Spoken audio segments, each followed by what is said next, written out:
सुना आप सबने, छोटे ठाकुर जी को क्रोध आ गया। अरे नहीं छोटे ठाकुर जी, वर्तमान स्थिति क्रोध करने की नहीं है, शांत हो जाओ लक्ष्मण, मौन हो जाओ। कारण देखो ना, ये साधारण समाज नहीं है लक्ष्मण,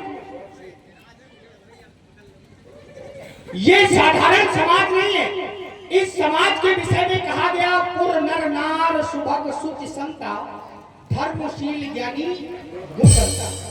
यहाँ के प्रत्येक नर नारी बड़े ज्ञानवान है और तुम्हारी इस वार्ता को बड़े ध्यान पूर्वक सुन रहे हैं। ऐसा लगता है छोटे सरकार, छोटे ठाकुर जी, ये ज्ञानियों का समाज अपने मन में विचार कर रहा है कि भाई ये कैसे उद्दंड बालक है। क्या इनके माता पिता एवं गुरु ने यही शिक्षा दी है जो पिता तुल्य राजा जी जनक के संदर्भ में ऐसे कटु शब्दों का प्रयोग? अरे लक्ष्मण, ये हमारे पिता सन है, बोलने से पहले जरा सोचा होता।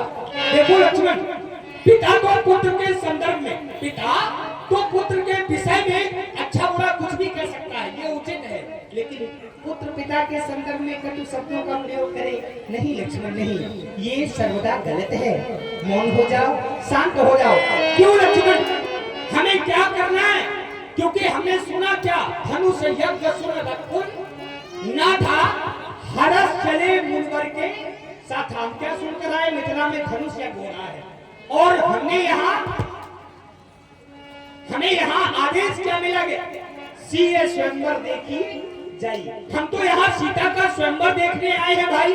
क्या करना है, धनुष का खंडन हो अथवा ना हो, मात्र हमें ये देखना है ईश का उद्धव दे बड़ाई, विधाता कैसे बड़ाई का पात्र बनाता है। और तुम तो जानते हो, मात पिता प्रभु गुरु के बानी बिना ही विचार करिए सुख जानी। ये आदेश हमें कहां से मिला, यहाँ से। तो इसलिए लक्ष्मण बिल्कुल मौन हो जाओ और देखो तो राजा जी जनक के द्वारा हमारा कितना सम्मान किया गया।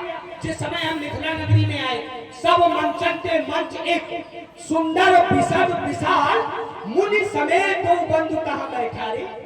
राजा जी जनक के द्वारा हमारा सम्मान और तुम सम्मान के बदले अपमान है।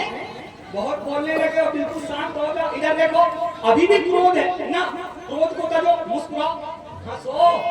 ये बात, हाँ लक्ष्मण, ये अच्छी बात नहीं है, क्रोध करना उचित नहीं है। क्योंकि लक्ष्मण देखो तो इधर देखो, राजा जी जनक के ओर तो देखो लक्ष्मण, बेचारे कितने कष्ट में हैं, कितने दुखी हैं, निरंतर अपने नेत्रों से अश्रुधारा प्रवाहित कर रहे हैं। कारण क्योंकि विधाता ने इन्हें ये समय दिखाया। अरे इनके स्थान पर संसार का कोई भी पिता हो, जरा सोचो लक्ष्मण, जिस पिता की कन्या हाथों में मेहंदी रचाए बैठी हो, पैरों में महावर लगाए बैठी हो, हाथों में जयमाल लिए खड़ी हो, तो उस कन्या की बारात उस पिता के दरवाजे से लौट जाए, उस पिता के हृदय पर क्या बीतेगी लक्ष्मण, तुम तो समझ सकते हो। हरे लक्ष्मण देखो तो बेचारे बड़े कष्ट में हैं, बड़े दुखी हैं, रुदन कर रहे हैं। अगर हम इनका सहयोग नहीं कर सकते, इन्हें धीरज नहीं बढ़ा सकते, तो कम से कम इनके विषय में कुछ गलत ही न कहें। इसलिए छोटे ठाकुर जी, समय नहीं है, समय नहीं है। समय और स्थिति के साथ प्रत्येक व्यक्ति को समझौता करना चाहिए। ये सब बोलना जानते हैं, लेकिन ये मौन क्यों है? ये उसी समय की प्रतीक्षा कर रहे हैं, प्रतीक्षारत है ये कि कब वो पावन समय आए और भूत पावन शंकर भगवान के चाप का खंडन हो, पिता तुल्य राजा जी जनक की पुत्री का पान ग्रहण संस्कार संपन्न हो, विवाह संपन्न हो। जब सब ये चाहते हैं, यहाँ किसी को किसी का बोलना अच्छा नहीं लग रहा है, मैं समझ सकता हूँ। इसलिए छोटे सरकार, छोटे ठाकुर जी, क्रोध को तज कर, मुस्कुरा कर गुरु चरणों में प्रस्तुत हो जाओ। लखन तुम शांत चुप बैठो।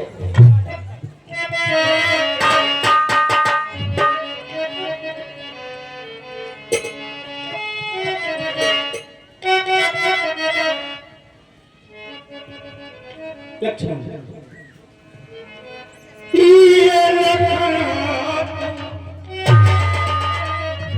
शांति चुप बैठो,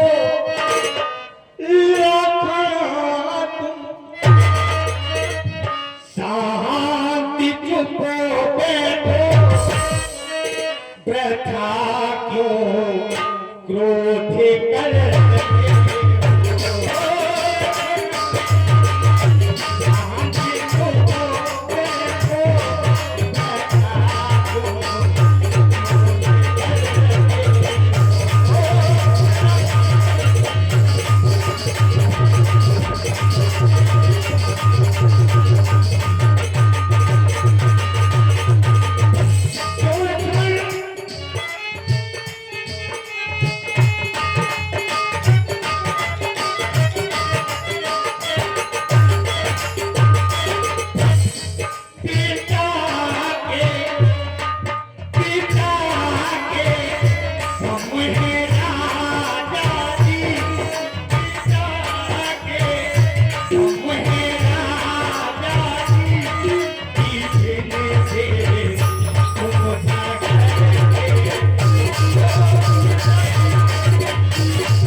बातें आपको बुरी लगी हो तो मैं लक्ष्मण के पक्ष से आपसे क्षमा चाहता हूँ। आशा नहीं, मुझे पूर्ण विश्वास है कि आप मेरे भैया लक्ष्मण को अवश्य ही क्षमा कर देंगे। और लक्ष्मण मुस्कुराकर गुरु चरणों में प्रस्तुत हो जाओ। आओ।